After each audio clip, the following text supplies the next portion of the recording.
Welcome back. Here we go for year three of my coaching career, of my oh, developmental years, my journey in leadership, emotional mastery, everything I'd gone through, and the reason why Exodus exists. So, if you don't know what Exodus is my one-on-one divine recalibration process, my revolutionary one-on-one package based on all the experiences and wisdom that I have gained over the years. And what I wanted to do is I wanted to reflect. I wanted to kind of do this for me as well as for you guys because A, you need to get to know who I am. And I'm not having any scripts whatsoever. I have got bullet notes. I'm going to be real with you. And I'm recording all of these in one day. I feel like the power is really coming through now. So you watch it, take what you want from it, and when you're ready, you can apply. Now, we've already discussed the first 2 years, right? And so here we are in 2018. So if you haven't watched the other two, go and watch them. Okay. I have got my cup of tea because my voice is I'm getting a bit lightheaded. I'm not scripting, by the way. I'm just going to say it as it is. So year three was 2018, right? I knew I was meant for more. I just knew I was meant for more, and I knew that I had to be a coach, but I didn't know what type of coach I wanted to be. So I found this mentor, and what it was is that she was teaching people how to build funnels. So look at all the things that are happening right now, the funnels, the systems, the bots, the automation. I already learned it. Now I'm going to be honest with you. Tech is my most favorite thing to do right now. I build all of my own systems and structures in place. I find it really therapeutic. I'm such a geek, and it's something that I really love to do because I like organizing systems. And so here we are now in 2018, and I'm working with this coach, and she said to me, "You're going to make your first 10K within a few months, within a few weeks, whatever." And a part of me was like, I've never done it before. How am I supposed to do this if I've never done it before? I've never experienced it. I want it. 100% I want 10K cash months. Who here has had that experience where they want to just have 10K months? Why did that even begin? Like, who started it? I don't even know who. But what was going is, as she's training me in all of this stuff, all of this knowledge, I was so scared. I wouldn't watch the video, have the one-to-one coaching, make notes of all the things I'm going to do, and then I go do it tomorrow. But then I wouldn't do anything. And then it'll be the following week. And then I jump onto my coaching call. And she'll say, "What have you done?" Nothing. I don't know what was wrong with me. I had no idea that I was procrastinating. I'll explain more about that in a sec. So I'm working with her and I'm doing this masterclass. But what was going on is that part-time job that I had at the back end of 2017 was for another network marketing company that I was signed up with. So this is my third network marketing company now. And because I launched a masterclass, because I said I'm not going to tell people I can help them get their first 10K, maybe their first 5K. Yeah, that feels quite good. I can help you do that. Do it for automation and funnel because she said it worked, so it's going to have to work, right? And we do that. I didn't know I was handing my power away. I didn't know that I was following someone else's system. I didn't know that I was. She made it sound so easy because what she was doing, she was taking someone else's business, making it her own, and she was telling me to do the same thing. Oh, can you even believe that? So the company where I was doing the admin job, one of the girls kicked off, says, "You can't help people make their first 5K. How dare you? We're all struggling here. You're not even high on the network marketing path." And I was kind of like, "Do you know what? I'm so done. I'm sick and tired of being spoken to like crap. I'm sick and tired of working for someone else." And so I left and I focused on my coaching. Launched the masterclass. Did I get any sign-ups? No. What did I do? Spiraled. It's not working. It's just never going to work. My life is over. Fuck it, I'm done. 3 weeks I did that for. And then something told me to launch a challenge. So I launched a challenge and I did the challenge and it was really good actually. And a lot of people started saying, "Oh, why are you all sounding the same? Why are you copying other people's things?" But my intention was purely to help people be super confident and build a business online. Like that's what it was. And that's when I realized that my statement back then was I'm a self-empowerment leadership, self-empowerment coach, something like that. So from that challenge, 3 people signed up to work with me to learn how to build funnels. Now, one of them built a multi six-figure marketing business. I just taught her my tools and she took it off and done her own thing. I was over the freaking moon. Now, the other two, they didn't get quite where they wanted to be. Possibly it was too much for them. But what I didn't realize was is that their mindsets were not in the right place. they could take my confidence and inspiration, but they've got to still embody the work themselves. And I was working with them and I wasn't building my own funnel. I was helping people build their own funnels. I wasn't taking responsibility for myself. But something kept coming to me. I was like, there's got to be more than just writing, I'm so grateful, I'm so thankful, I'm so grateful. There's got to be more than just being positive. There's got to be more than just having these free calls. And I was giving so many free calls. And that's when NLP came into my world. So my mentor, who I still work with to this day, from a business perspective, not from a mentorship, well, mentorship, yeah, but not from a coaching perspective. He's one of the reasons why I am focused so much on emotional intelligence. While my frequency readings exist, EQ readings exist, how I created EQ Mastery Coach. But I will talk more about that later. So we jumped on a call and he told me about NLP and timeline therapy, had a really good chat. And then I spoke to one of his co-coaches and we had a little cat chat and I was like, I really like her. I actually want to work with her. So I signed up for my NLP program. This was in March, April. So I signed up and I said to my husband, I found a course that I want to do. I'm just going to go to it. But I didn't tell him it was in Birmingham. I didn't tell him I had to get on a train for like nearly 2 hours there and 2 hours back. I just said, I'm going to drop the kids early to primary school and you just pick them up. He's like, cool. Looking back now, that was me initiating and informing. I didn't know the power of that, but I did it. And I showed up for these 5 days and I went there every day committed. So I've shown up and I've committed and I'm still building my business. I'm still doing my marketing, I'm still doing my Facebook Lives. And I went in with the mindset, I know the law of attraction. Just show me how to make the money. But I had no idea of the journey I was about to go on. So day one was great. I was laughing and bubbling like, ha ha, yes, I know everything. Ego, ego. Day two, started to feel a little bit emotional. Day three, I was erratic. I could not stop crying. And I said, I don't know why I can't stop crying.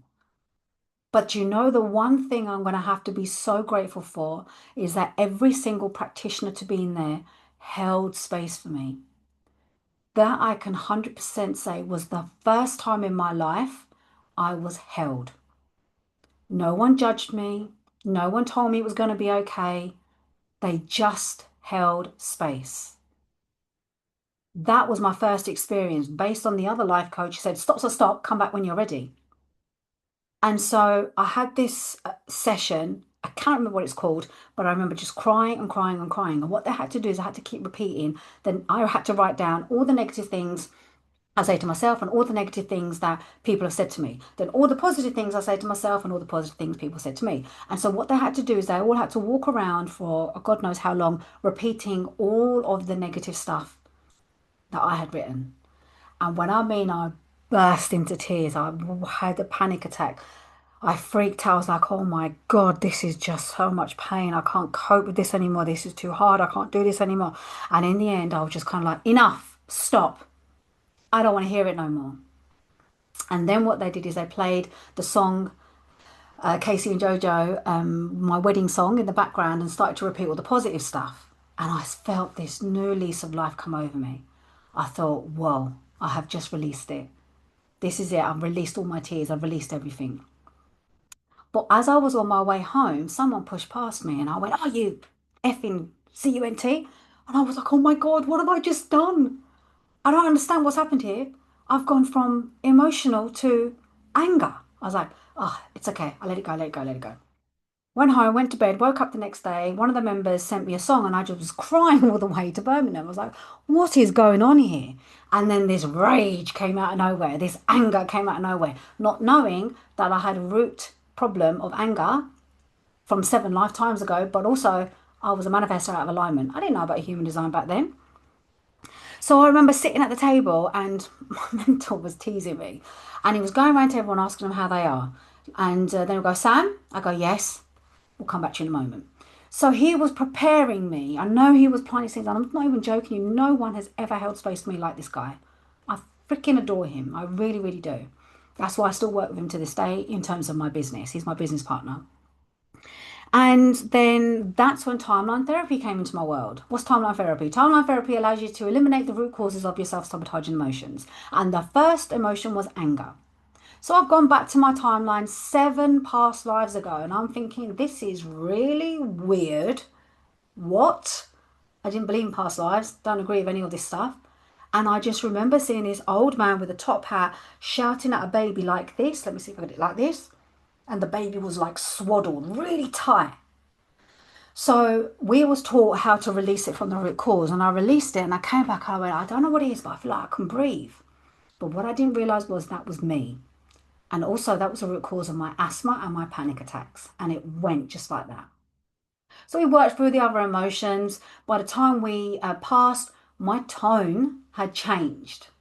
Instead of, hi everyone, how's everyone going? I used to talk like I was from New Zealand, no judgment, or Australia. And I used to talk like this. Am I asking a question? No, I just had no authority in my voice. I don't know where that tonality came from. But then my authority voice came through. I signed my first few one-on-one clients who wanted to, I just wanted to experience this with people. I had my clients were coming through, I had one-on-one clients working on their subconscious programming. I had my Facebook group that was growing. I had clients learning about funnels, everything. I was like, that's it, I'm healed. I was like, yes, I'm healed. But no, I had no idea of what was to come next. I had my very first EQ reading. What's an EQ reading? An EQ reading is basically a report that tells you your levels of emotional intelligence, right? This was my first experience of it. Now, you may have heard the story a million times, but what happened was is that there are 4 levels: self-awareness, self-regulation, social awareness, social regulation, right? Now, my social awareness was very high, which means my empathy was really, really high. And I was like, great, I'm good at something. But the thing was, is that I was over delivering, overcompensating, giving, and not feeding my from my own cup. I didn't know how to regulate myself, which you will know from the past videos. I wasn't aware of my emotions and the impact it had on other people, and I didn't really know how to grow a business. So no wonder my EQ was all over the place. These have now been replaced by the EQ frequency mirror decoding sessions. I don't even know what to fucking call them. Let's just call them, they are mirror decodes, right? They tell you your energetic frequency and your emotional intelligence. So those are available for 199. You could book one of them. So what happened was is we had discovered the root cause of that was I'm not good enough. And when I was in my NLP training, they asked us, how are you feeling and how do you want to feel? And I said, I just don't feel good enough. And I didn't realize the root of this problem was so deep. And so what happened after that is my emotions went wild. My sales slowed down. I had my first 10K, by the way, in a few months. And then my sales slowed down, nothing was working. And I was like, I don't know what's kind of going on. And I was crying and crying, emotional. And I was like, I really need help. And so that's when I started working with a one-on-one coach in September of 2018. We worked together for 4.5 months non-stop. It was the most exhilarating but horrific journey of my life. Exhilarating because I was breaking free, but horrific because I had to go through the wars. I had to face parts of myself that I just had enough of. Why did I reach this point? Well, number one, I never met anyone who could hold me in my power. And number two, I didn't know about subconscious programming. And number three, I couldn't do it by myself. It was kind of like I would reach a point and I was pushing and pushing and pushing, and I just can't get any further. And I was sick and tired of it. Sick and tired of it. So we'd worked together, and when we got to the point of releasing my root cause of I'm not good enough, you wouldn't even believe what happened. So we got to the root cause. I went back to it, and it was 8 months in the womb. And as I closed my eyes and I can still see the picture now. I could see my mum sitting on the sofa at my granddad's very first home here in the UK. My dad was pacing up and down. My mum was pregnant, but she's looking in this direction. So she's like looking out the window because the window's here. And I could feel the presence of my granddad in the back kitchen. And so we recoded it, and I felt so free after. Felt so free. But what also happened is I lost my voice for 5 days. Now you may think, well, Sam, if you let go of that, why did you lose your voice? Because your body needs to purge. You need to go through some sort of healing crisis to come out the other side. You need to feel before you heal. And feeling can come out in all sorts of ways. So my body went, right, we're going to stop speaking. And when I mean not a mutter, a hum, a sound came out of my voice for 5 days. Not going to lie, it freaked the heck out of me. But I tell you one thing, that is the most silence I've ever experienced in my life because my voice was, I didn't like my voice. I couldn't stand it. I didn't like my accent. Everyone kept telling me I was too loud, I was too common, I was too this. But what I hadn't realised was is that my voice was actually being unlocked. But before I lost my voice, I called my mum and I said, Mum, guess what happened? Blah, blah, blah. And she said, yes, that's exactly what happened. And I went, what? She said, I was sitting on the sofa and your granddad was in the back room. I never told her that he was there. I just said this was what happened and what I let go of. And she said, my dad was having a go at my mum. And what it was is that my dad wanted my mum to get rid of me, even at 8 months, 8 months in the womb. And she was quietly looking out the window going, I'm just not good enough to be a mum. I'm not good enough to be a wife. So my limiting belief that was holding me back, that was causing me to procrastinate, that was causing me to not achieve the things that I wanted, that kept this stop and start syndrome or things going well then losing it, had nothing to do because I was abused as a child. It had nothing to do of the trauma that I'd experienced. It had nothing to do with my dad leaving me at night. It had nothing to do with me self-harming. Nothing to do with the teachers telling me that I'm not good enough, I'm going to fail. Nothing to do with me with friends leaving me, not holding me or having my back. Nothing to do with the amount of drugs that I took. That was all the ripple effect of that one belief of 8 months in the womb. Pretty deep, right? And the moment I let that go and I got my voice back, everything changed. I was fully in my power. I realized I had two business opportunities, the funnel business and then the one-on-one. And everything changed. Everything changed for me. I realized I could be someone so transformational. I was working with one-on-one clients. They were manifesting things really, really quickly. They were just achieving things. If I look back at the clients I worked with back then, one of them settled down and had a baby. That's what she wanted. One of them moved back to Barcelona after living in a one-bedroom flat. She bought her house, found the business of her dreams, and she just found herself. And then the other client, like, oh, she manifested an operation that she really wanted because she was suffering with her health. And the clients started to come in. The business was booming, and I didn't feel crazy anymore. I didn't feel like I was losing it. And I realized I can create real transformations, and I was ready to go. I found a coach that was going to help me. I was like, right, this is it. I am good to go. And this was 2018. This was the beginning of building something so real. And this was when I officially began to close the emotional chaos. This was my beginning. This was my coming out the other side in Exodus. And it's why my one-on-one is so profound right now. So even though this was the year I made my first 10K, I did it over a couple of months. It was the year I realized that you can still sell and still sabotage. You can coach and you can still collapse. You can smile and still feel like you're drowning inside. And it's only when you find the right person who can hold you in your power, that's when you can start leading from a place where you don't need fixing, you fully own it. That's the end of year 3, 2018, and I will see you on the next one.